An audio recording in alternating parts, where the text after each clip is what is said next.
Ladies and gentlemen, welcome back to Group Chat. What a week. Woo, woo, woo. Coming in firing. Literally 10 minutes ago, Roseanne officially screwed herself. Yep. Got a little too high on her own supply. We're filing a missing persons report for Pusha T. Has anyone seen him? Ooh. And last but not least, I would say pretty much all of Europe is crumbling. Gone. Gone. Let's do this.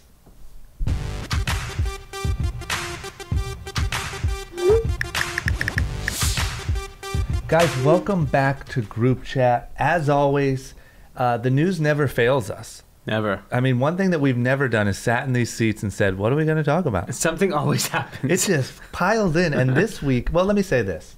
For those of you who don't know, I am your co-host. I am Christopher Drama Pfaff. I am the co-founder and CEO of Young and Reckless, as well as the host of the Short Story Long podcast, everywhere where podcasts are. And this is Dee. Dee Murthy, co-founder of the Menlo Club, your favorite men's subscription service. Nice. Yeah. Did you just coin that? I just Live wanted on to air? say something, so I just said it. Breaking news. Yeah. We have a new catchphrase. Okay, let's get into it. Literally, like an hour ago, Roseanne, Yeah. who famously was the first character, and in real life, to play a Trump supporter in a family show. Yeah. Her ratings were massive. Yep. And sure enough, she found a way to screw it all up. Yeah. It's insane. So what exactly happened? She went on over the weekend. She went on a Twitter rant. Yeah, so she started off by making a comment about Valerie Jarrett, who's an old Obama aide.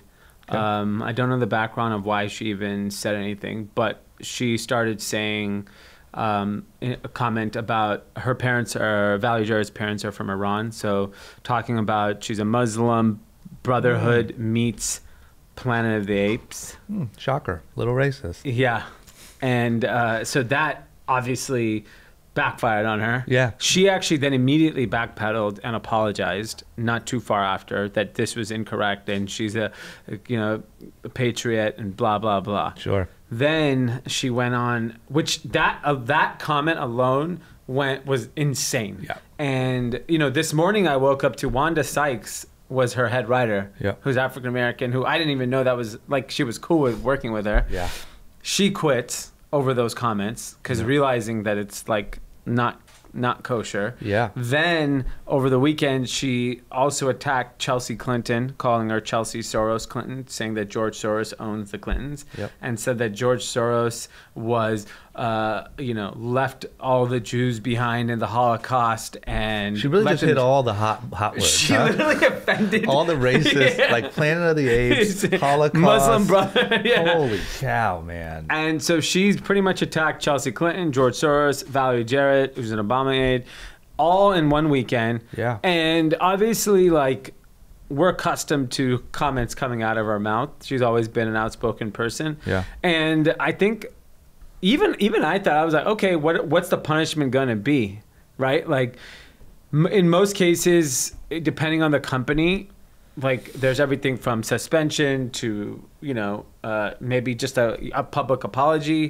to then you're fired. Yeah. And the mouse did not have anything to do with it. Not approved. No. So, and props, let me just say, props to them, because so many people, like YouTube we've seen in the past, and so many of these big companies, when something goes wrong, but it's somebody who has such significant ratings, they just don't let them go. No. So for them to just straight up clip her is... Yeah, I mean, like, Disney, who owns ABC, is obviously always been known as a family business, catering to families, and very conservative in the way the type of content they put out. Like, they don't put out edgy stuff for a reason. And even just putting Roseanne on the air, everyone was like, oh, I can't believe they did this. But at the end of the day, you're allowed to have 2 points of view. Yeah. And look, if it works, and if she had just kept her mouth shut and it was just comedy and that's where it lived, it's fine. And she obviously crossed the line that does not work well with probably the most powerful media company on earth. Yeah. What do you think inspired her to grab her tiki torch and go marching in the streets? I think she probably thought she was above normal because the show is so successful. Yeah, she's above, like, normal rules, because most successful people think that. You know what else I think is that, like, when you're when you have that type of success, obviously you start to build this sort of echo chamber around yourself. And I bet you that the feedback she was getting from like Trumpy people probably just made her think she was untouchable. This is the, I mean, it just makes you double down on any of your potential racist, white supremacist beliefs. Yeah. And, you know, I'm curious to see, is there a home for a Roseanne? Like, I don't think now, Fox News? Why not? Yeah, sure. She's probably doors wide open. It's funny because the rest of her cast is actually very liberal. Like her co-stars have been vocally liberal and vocally against her and her political views. And I'll say this: what's cool about that to me is it is cool to me that they would make a character that's a Trump supporter, have her be so outspoken, and that liberals would support that because whatever, they deserve to have a character and a voice and a... Yeah, I actually thought it was a great idea, and I'm sure the show was funny. I never watched it, but she took it too far. Yeah. She had a win. To me, it's one of those things like shut up and dribble. Shut up and make us laugh. Yeah. I'm not even going to repeat that. You know what I mean? Yeah. Like, that's what it is. Like, everyone gets mad at athletes for having an opinion on anything. Yeah. And by the way, their opinions are very, very rarely polarizing. Yeah. They're just saying, hey, this is what's happening in my community. I want to share it. People pounce on them, attack them for ruining America.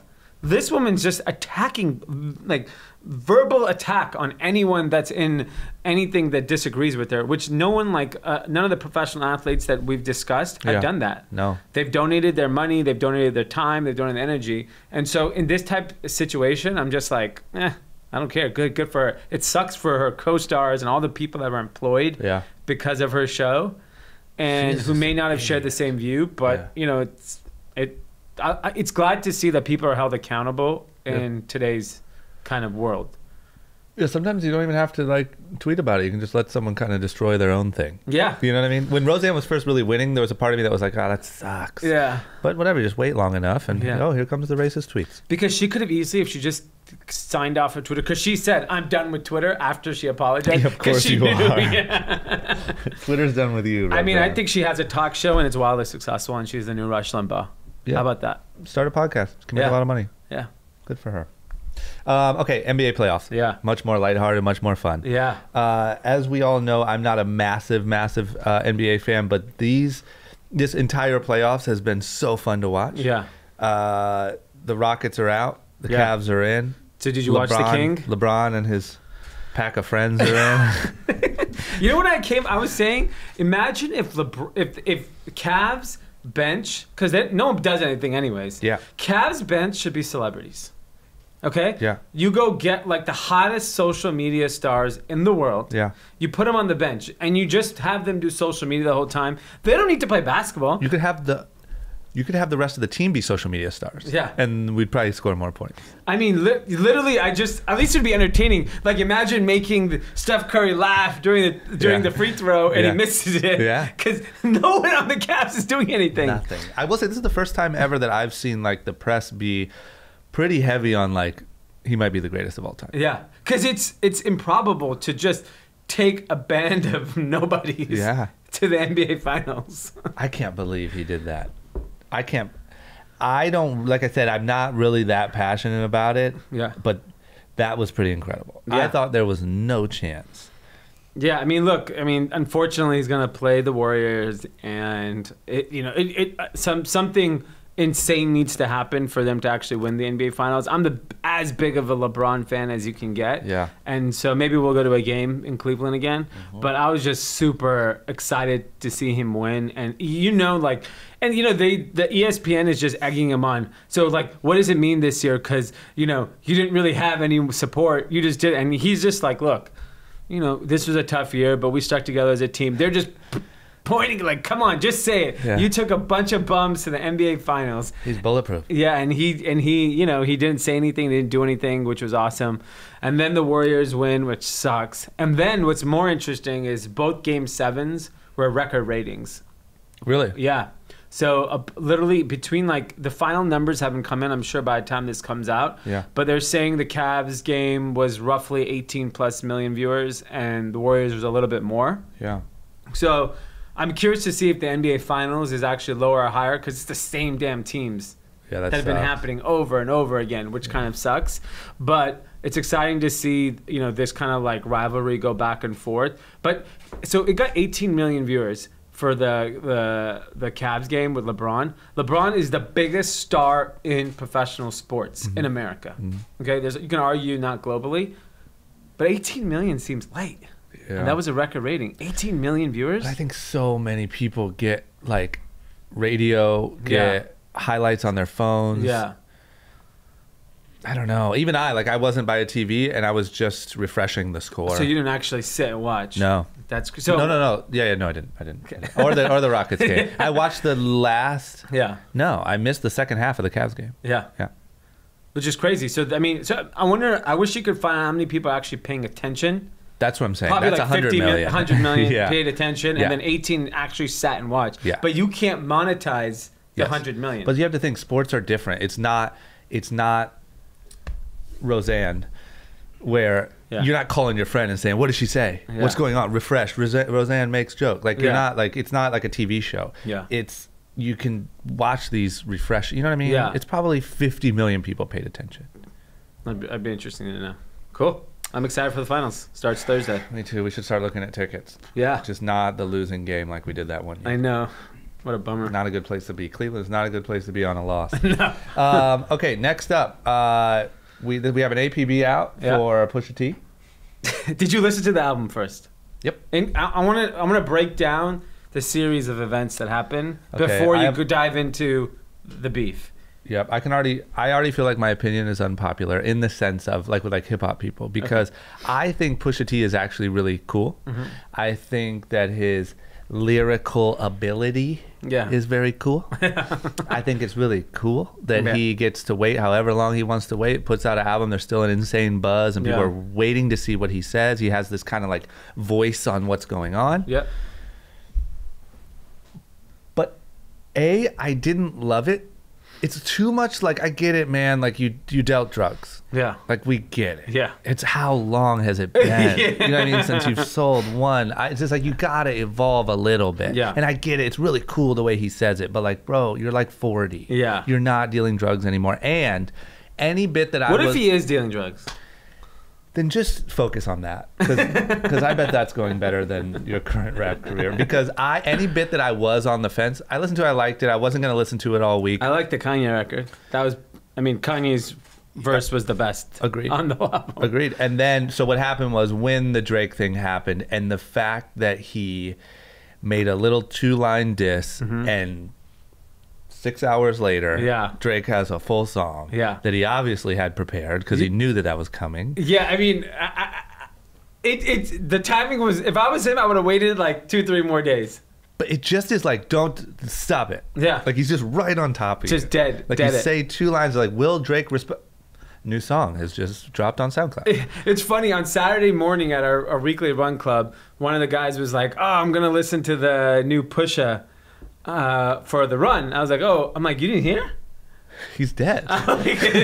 It's kind of like, you know. And he's like, what happened? And he's like, I'm like, Drake did a whole thing, like Doopy freestyle. I don't even know how to pronounce it. Yeah. And he was like, I didn't even know about it. He's like, I literally listened to the album, went out, come home, and the world changed. He's already dead. Yeah. It's insane. The fact that he did it so quickly, did it so well.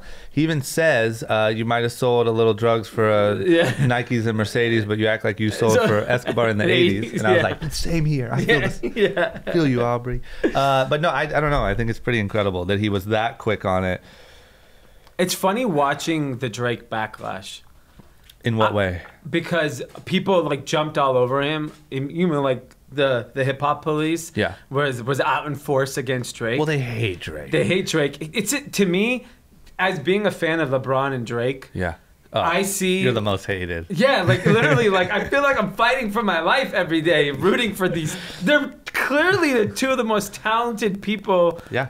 On earth. Yeah, but you have a very unpopular.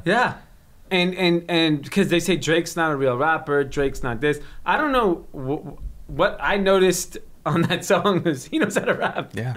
And the other thing is this, because I debated about it a couple times over the weekend, is sure, Pusha T could come back with some like super cool, lyrical, like whatever. The problem is, other than the writing thing, I don't know what you're going to expose Drake for. He doesn't act like he's from the streets. He doesn't act, he mentions Degrassi on his things. He clowns himself. He does the 8 Mile, Be Rabbit all day. Yeah, and then on top of that, he's just too like almost like culturally witty. Yeah. Like the type of stuff he says and the way he says it, it's not about exactly his like lyrical ability. He just is too smart. Yeah. I just don't see what someone's going to say that's going to be like, oh, shit. If I'm Pusha T, I never respond. And we all forget in 1 week. Well. What do you think about that? As a business strategy. Yeah, because, I mean, let's be honest. We would have forgotten about Pusha T by now anyway. You know what I mean? But his core fans is happy with him. Don't respond. Happy. His core fans think he won no matter what. That's what I'm saying. Don't respond. Come back in 3 years and be like, yo, new album. Yeah. We'll be like, oh, that old guy's still rapping. Let me guess. Dealing drugs? Cool. I don't know, but it's exciting. And I like it. And I like the fact that I like the competition of it all. Yeah.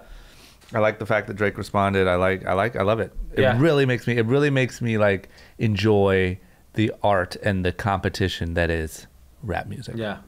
I love it. It's great. Great. Okay, next up, the NFL. Yeah. This already seems so old. Yeah. So the middle of last week. Ago, the NFL officially added to their rule book that you have to stand. Yeah. And if you don't stand, you have to stay in the locker room. Yeah. And if you do kneel, it's a 15-yard penalty with potentially fines. Per kneel? I don't know. Could you rack up like 300 yards? Yeah, that's true. I don't know. So I was actually just reading it because I was like, it's still very unclear clear to me how they're going to enforce the rule. So where do they enforce the 15-yard penalty? So I didn't read enough to know what's going on. Forget the details of the rule for a second. I think the whole thing is blown out of proportion. I think in the NBA, you can't kneel, you can't disrespect the national anthem if that's what people think it is. And so people say, okay, why in the NFL you're allowed to? I think if the NFL's rule was let's respect the national anthem, you could have said that, given a forum for players who feel like they need to make a statement, and everyone would have stood. No penalties would have to be given, and then players have a moment to say what they want to say. It's so easy. It's so stupid. The way they came out and said, "Hey, boy, you're gonna stand when we tell you to stand," and that was like so incredibly like deaf to what's going on. Yeah, and all it did was because I wonder if the NFL is like, you know what, we had a tough year on ratings. Yeah, the kneeling is the reason why. We have to get our core fan bases back. They love America. They love the flag. I don't know many people didn't watch or watch because of kneeling. I watched because of kneeling. I want to see how many people knelt. Every week I was like, 1, 2, 4, yeah. You know what I mean? That's the only reason I watched. But my point is this. If the ratings are down because of kneeling, if that's your reason, then why isn't the next step to find out why the kneeling is happening and address that? No. You can't just stop the kneeling. If they had done two things and said, you know what, just out of respect for the country and the people that have served, we need everyone to stand, but we're going to create a situation where you guys have an open forum to discuss and showcase your statements. Literally anything. Nothing. It's so stupid. It's so stupid, but what I will say that made me happy was this. The amount of backlash was pretty high. Yeah. And I think that's really good. So we'll have to see what do players do. I mean, so one of the Jets owners, who's not the main owner that represents the team in the NFL meetings, but he said that anyone who kneels and is fined, I'll pay your fine for the whole season. What's he going to do about those 15 yards, though? Yeah, you need those 15 yards. You're not going to run those 15 yards. Yes, sir. But what if they just all stay in the locker room? Couldn't every team just stay in the locker room except for obviously the Dallas Cowboys? There's going to be people that want to go out. What? Did you hear my diss? No, I didn't hear. I said, won't every team just stay in the locker room except for obviously the Dallas Cowboys? There's going to be people what? But there's going to be people that inevitably don't believe in kneeling or what the cause is. Like Chris Long. Yeah. Chris Long, who's the white player on the Eagles who vocally said, "I will not go to the Trump White House" after winning the Super Bowl. Yeah. And who's been a very, he donated his salary. He's always been very vocal about this. He came out and really blasted the rule and said they're missing the point of what people are trying to do here. Yeah. And so, but you need like superstars to sit in the locker room. Yeah.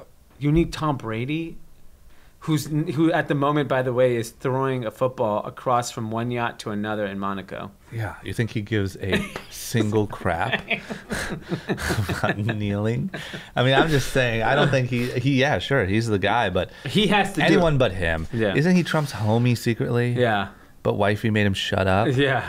Because wifey's a foreigner. Yeah. I was like, yo, I don't know. I'm curious to see where it goes. Hopefully, like, this continues. I mean, unfortunately, usually when this happens, now the other side has to double down on what they do, right? Yeah. So you got to stay in the locker room or you got to whatever. But it's just so mind-blowing to me that these aren't stupid guys. Yeah. They're owners of football teams and they're, you know what I'm saying? Yeah. That you're that. And it was like unanimously voted. Like, come on. If that's really the case. I'm sorry, man, but that just, I don't mean to be so like polarizing, but that just seems so racist. Yeah. It just seems so like, no, you're going to do what we tell you to. We own you. Yeah. Stop acting up. Yeah. That's literally what it was.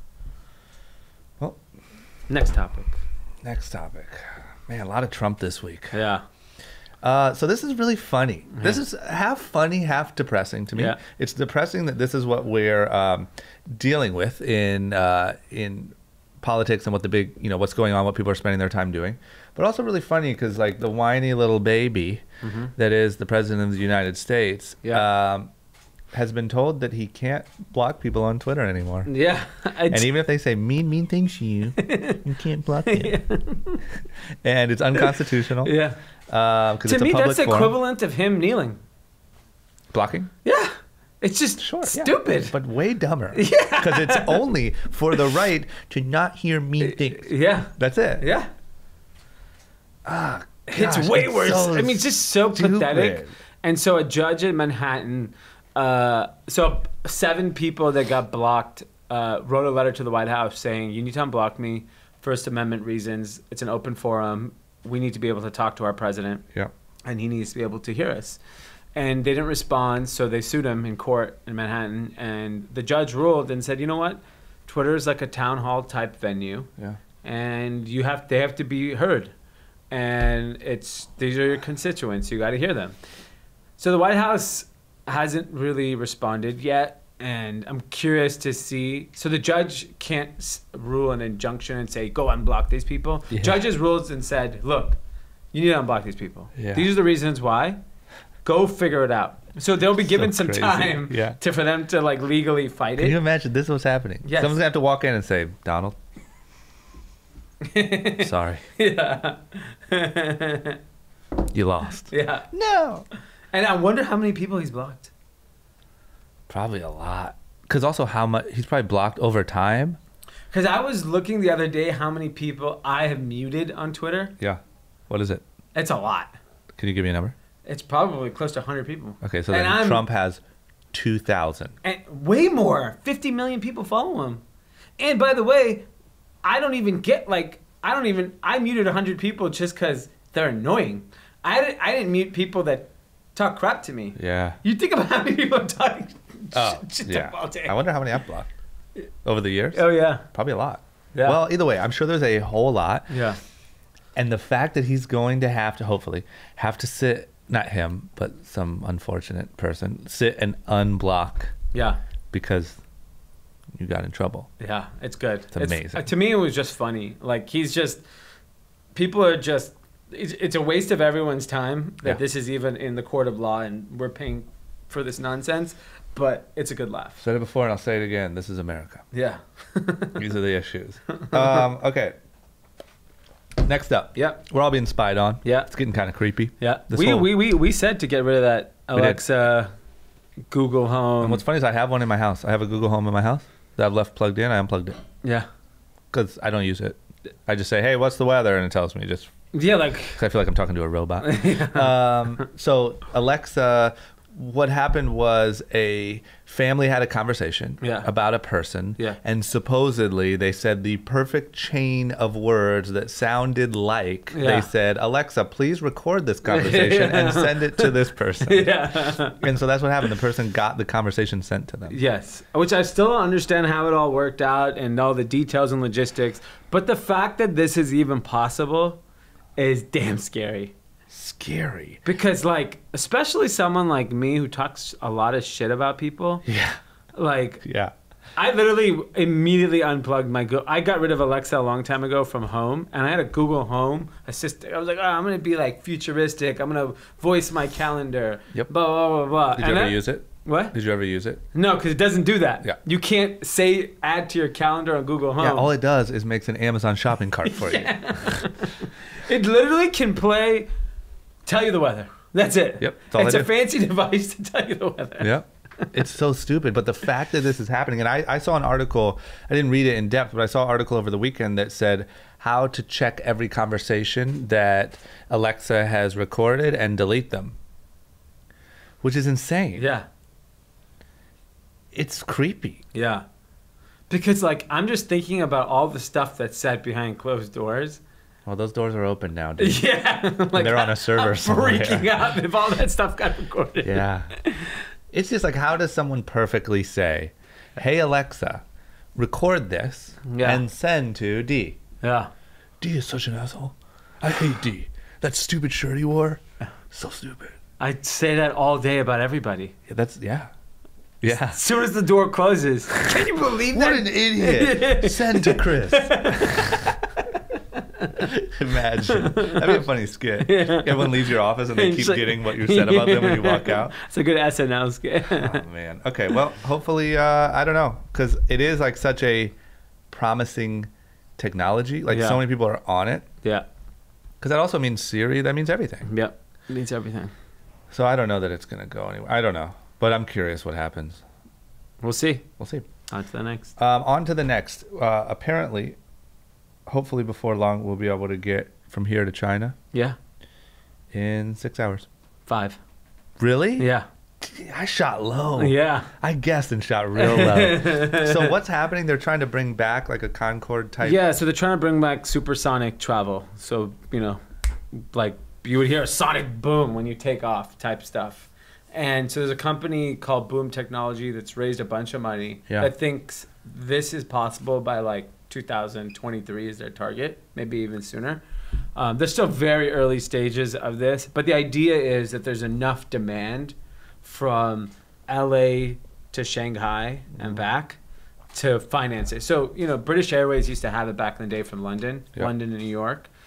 And it was like a super fast flight. How long was that flight? Do you remember? A few hours? Yeah, it was like something really... And it was pretty much all business class seats only first class. And so they're talking about bringing this back. The price range is anywhere from $5,000 to low end, $10,000.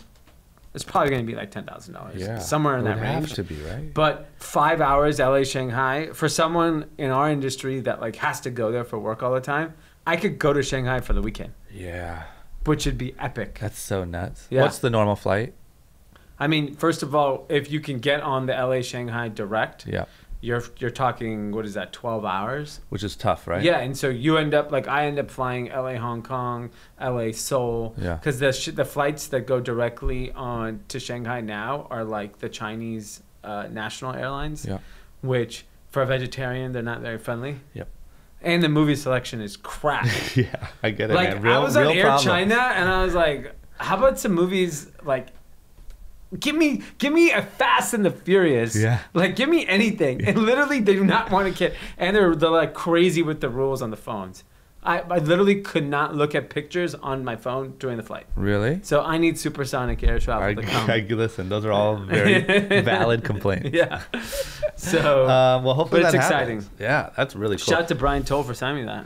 He did? Yeah. Wow, shout out to Brian Toll. And also for potentially forecasting the failure of the collapse of Bird scooters. Bird, he said be determined. Brian, ever since he came on here and we've been debating about Bird scooters, he's been sending us photo of Bird scooters like dumped in the bushes. Beverly Hills. We'll see what happens. Next up, Soul Cycle is pedaling away from that ICO. I can't believe they're withdrawing their IPO. Yeah. I'm surprised. So they're announcing that they're officially withdrawing their... When was it supposed to go public? This year, sometime this year. You know, we assume from the outside SoulCycle is just on fire.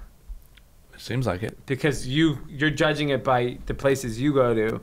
Cracking. Which are cracking and think business is booming. Expensive. Merch. Yeah, merch, celebrities, good-looking everyone's people. Pretty. Yeah. And then all of a sudden you hear a piece of news like this and I wonder what, and it's all speculation on my part, but I'm wondering two things. One, is Peloton really making an dent in their business? Peloton is still going to go public this year as of yet. So that's a bad loss. Like to let them go ahead and go. And why didn't you create the bike, SoulCycle? Yeah. What were you thinking? As soon as I saw Peloton, I was like, oh, SoulCycle's coming out with a bike tomorrow. Because think about it, you're a diehard SoulCycle person. Huh, yeah. That seems like one of the world's biggest no-brainers. Yeah. So that's one. Number two is just the fitness exercise craze so crazy that there's competition. Like there's sound bats and there's dog yoga and then there's Pilates with theirs. Even like Crunch has a cycle. Everyone has a cycle class now. Yeah. You know what I mean? All these gyms. Yeah. So you think that's competing? Or it's just like I discover a new workout every week. Someone's like, you know, telling me boxing has become so popular. Yeah. It's literally anything. Yeah. I wonder, okay, but let me ask you this. Does it definitely mean bad? You see what I'm saying? Or could it mean like... Could be... There has been... We wanted to regroup and get our soul. There's some co-founders that have left. There's been some management shakeup. So maybe they just need the right team before they do it. Yeah. I was just surprised to see that, like... I just assumed that business was just on fire. Yeah, it seemed like it. Everything seems so right. I can't wait to get more information because it seemed so like if perfect. they close a location, then that's a terrible sign. How many locations? Do you know how many locations? Roughly? Any idea? No idea. Well, we'll see what happens. Yeah. Just keep pedaling, guys. Yeah. It'll all work out. Okay, next up. Yeah. Just generally just feels kind of like shaky times. Yeah. Everything seems a little up in the air. But it really seems like more than anything else, Europe is just sort of losing it. What's happening with Italy and... So over the weekend, there was like a move. So Italy's had a lot of issues over the last few years, like unemployment and a lot of government power kind of struggles between like a populist party, kind of their version of a Donald Trump kind Brexit of... type Yeah, thing? Brexit type energy. And recently there was an economist that was kind of appointed to like the highest financial position in the country, pushing for an EU exit. Yeah. So leaving the European Union. That's what United Kingdom voted on in a referendum, and that's officially happening. They're leaving the EU, and now they're saying there's a movement in Italy saying we want to get out too. And the reason why this is so serious is this is how, like, so in America right now, business is booming. Yeah. Right? Unemployment record low, housing's record high, corporate profits are record high, tax cuts, you know, all this stuff. Everything seems perfect. Yeah. But an event like Italy, which trying to withdraw from the EU, and that actually happens, causes a domino effect on all of Europe, and then eventually affects America. Yeah. Like in past times, like in Asia, when there was years ago when there was a financial crisis in Asia, that had a huge impact on America. Yeah. So the economies are now global. So when a part of the country gets hit, we all suffer. Yeah. And so it's kind of scary because now, like, think about Facebook, Apple, all the biggest companies in America are global. They get their business from all over the world. So today the stock market's tanking. It's down 500 points right now, the Dow Jones. And it's really because people are on nerves because things like this, the Kim Jong summit doesn't happen for some weird reason. That doesn't get resolved. All of a sudden you have all this like global tension all over the world that could easily cause a recession. Yeah. Do they have like a funny character spearheading it? Because didn't Brexit have like a Trumpy type guy? Yeah. Do they have one of those, a mascot? Yeah, or no? they have their mascot, like the head of their populist parties, their mascot.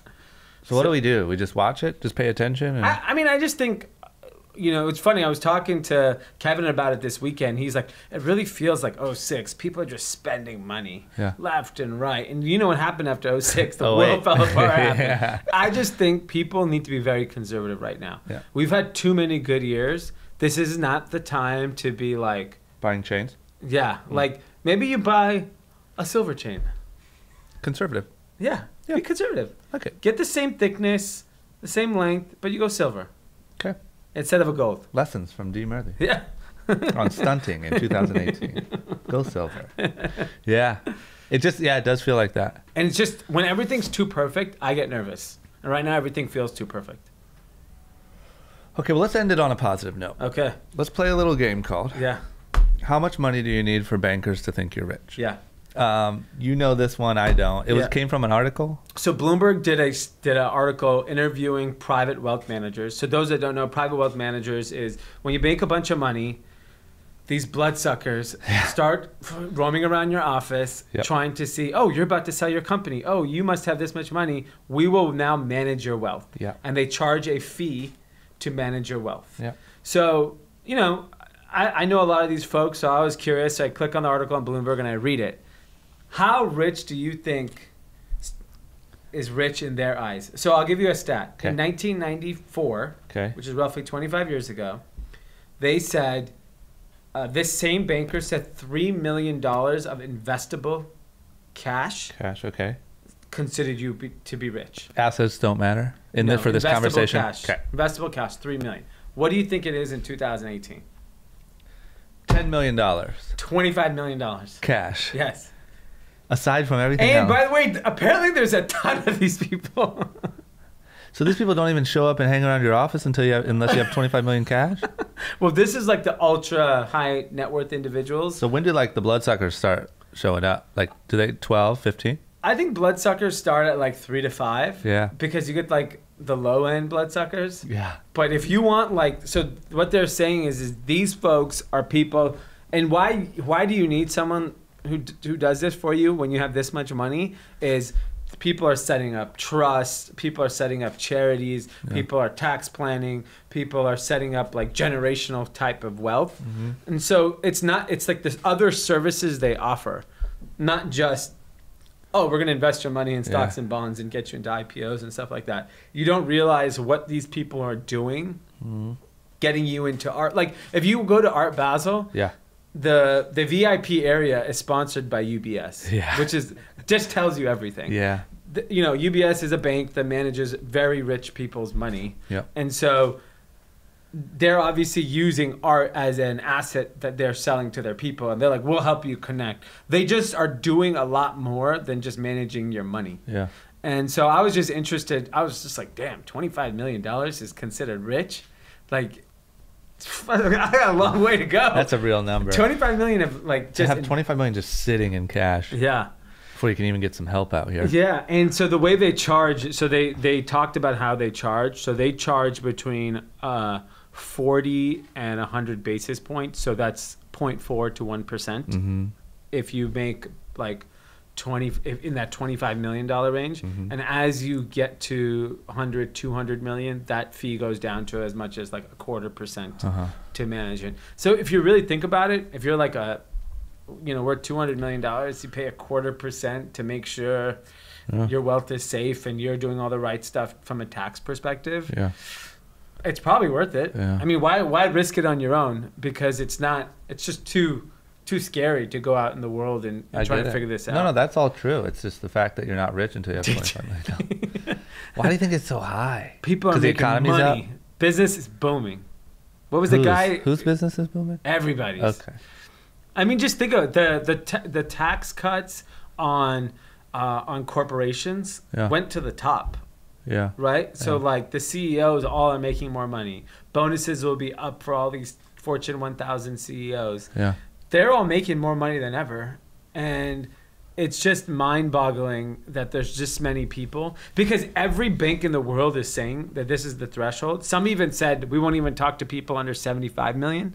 That means there's thousands upon tens of thousands of people that are this rich.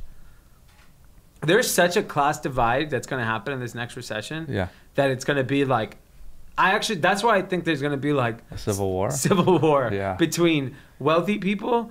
It's not going to be race. It's not going to be anything more than just class warfare. Yeah. Because, like, dude, an average person can't make ends meet. Mm-hmm. I read an article on Curbed, which is a real estate site, and they do it for each city. And they said that in LA County, LA City, they may consider low-income housing for anyone that makes under $54,000. Mm-hmm. I was trying to think. I didn't make $54,000 till like 7 or 8 years into my business. Yeah, that's a lot of money. And that you live in LA. Yeah. And we're a USC grad. Yes. You know what I mean? And I was struggling to make that kind of money till I was probably like late 20s. That's what's so crazy is like so many people are so rich, but man, so many people are having a tough time. That's where I think there's the Civil War is actually I don't think it's going to be a race issue. I think what brings the country together is going to be, dude, how are all these people making all this money and we're not? Yeah. Ugh. And by the way, that's how the rest of the world is. In India, there's rich people and there's poor people. Like the middle class that they're claiming is growing. Yeah. Is bullshit. Okay. Well, ladies and gentlemen, the goal is $25 million cash. That's it. We all got to have $25 million apparently, cash. Anything less than that, and you're broke. So. Yeah, broke. It's a bad day. Yeah. Got some rough news this Tuesday. Guys, thank you so much for listening. Yep. Don't forget to like, subscribe, leave a comment. We greatly encourage questions, engaging in the comments. We'll be back next week. And how many of our listeners have 25 million? I bet you a good amount. Probably, actually, yeah. Yeah. We have some of the richest listeners, I think. So you guys are watching this on your big screen in your mansions. And just give us a shout out. Who's your banker? Yeah, shout out your banker in the comments. Thank you, guys. We'll see you next week.